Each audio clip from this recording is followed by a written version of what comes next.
ఈరోజు ఈ సాయంత్రం ఇక్కడ రావడానికి కారణం ఏంటనంటే, కొంతమంది విద్యార్థుల తల్లిదండ్రుల నుంచి నాకు ఒక ఇన్ఫర్మేషన్ వచ్చింది.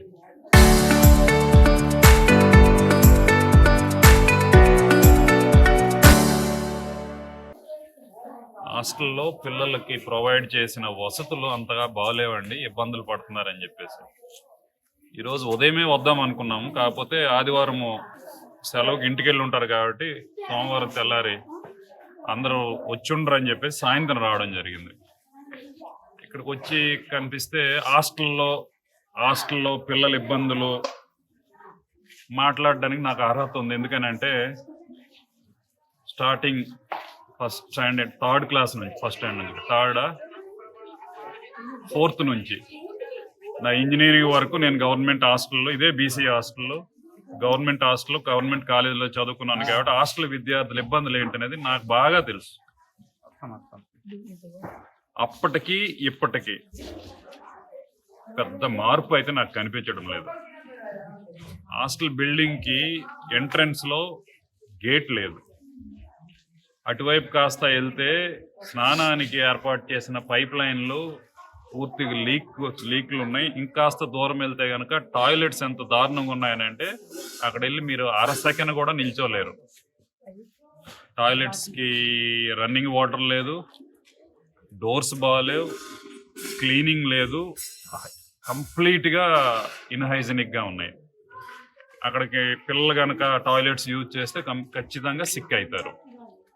కాస్త ఇటు రూమ్స్లోకి వస్తే కనుక రూమ్స్లో సరిపడినంత లైటింగ్ లేదు, ఫ్యాన్స్ సరిగ్గా పనిచేయడం లేదు, విండో మెష్ కరెక్ట్గా లేవు, అసలు ఆ రూమ్స్ డోర్స్ కూడా కరెక్ట్ లేవు.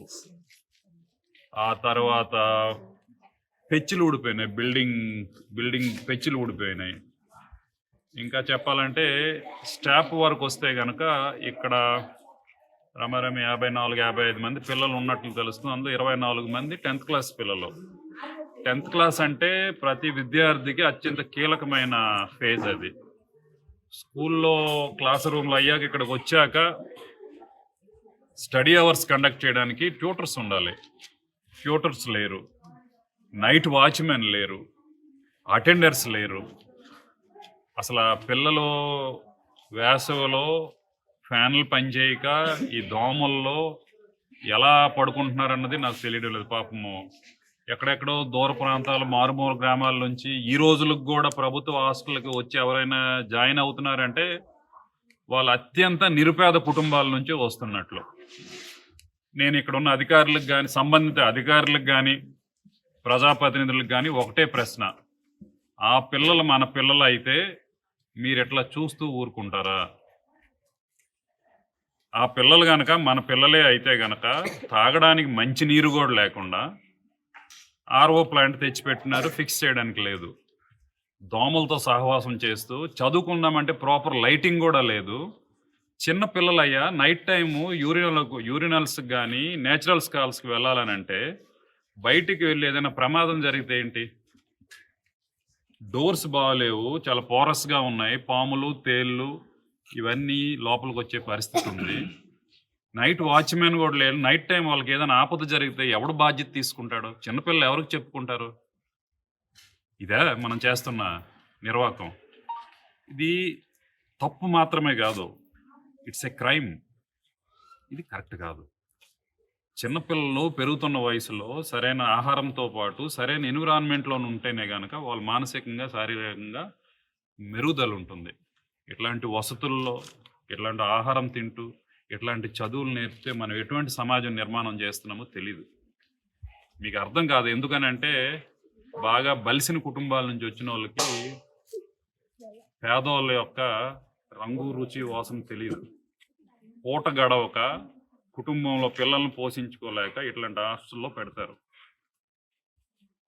ఇలా హాస్టల్ రన్ చేస్తే ఏమని అనాలి? నిజంగా ఏదైనా మాట్లాడడానికి కూడా నాకు కొంచెం, ఎంత దారుణంగా హాస్టల్ రన్ చేస్తున్నారంటే ఈ మీడియా ముఖంగా స్థానిక ప్రజాప్రతినిధులు కూడా అన్నాం, స్థానిక ఎమ్మెల్యేకి స్ట్రైట్గా ఒక్కరోజు వచ్చి ఈ హాస్టల్లో పడుకొని ఉండి వెళ్ళండి.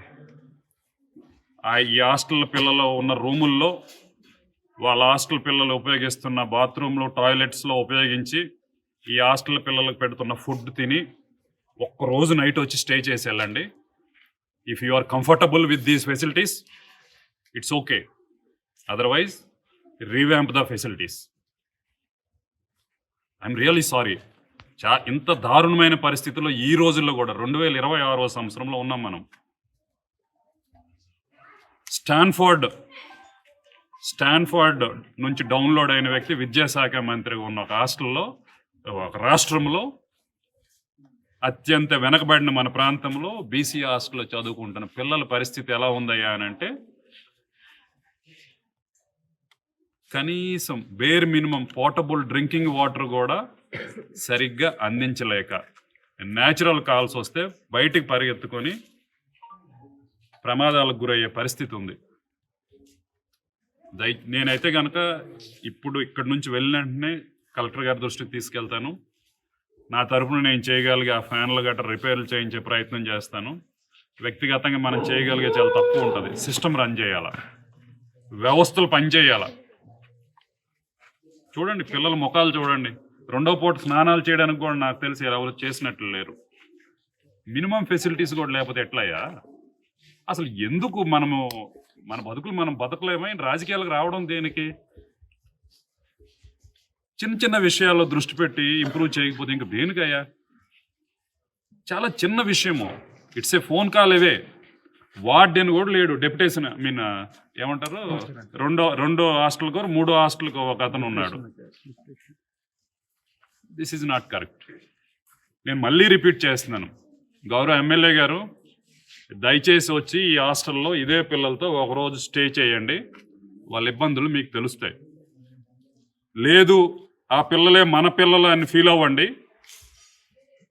ఒక తండ్రిగా మనం ఎలా రెస్పాండ్ అవుతామో ఆ విధంగా రెస్పాండ్ అయ్యి చక్కదిద్దే ప్రయత్నం చేయాలని చెప్పేసి ఈ పిల్లలందరి తరఫున, పిల్లల తల్లిదండ్రుల తరఫున కోరుకుంటున్నాను.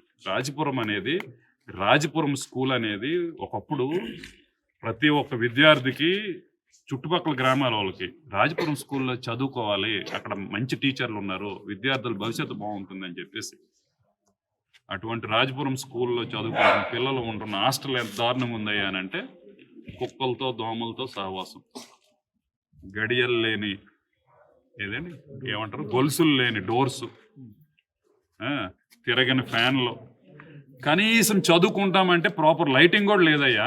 వర్షం వస్తే నీరు లోపలికి వచ్చే పరిస్థితి రూముల్లోకి. What is this nonsense? Don't you feel shame for this? I'm really sorry to say this. ఒకరోజు వచ్చి ఇక్కడ పడుకొని వెళ్ళండి.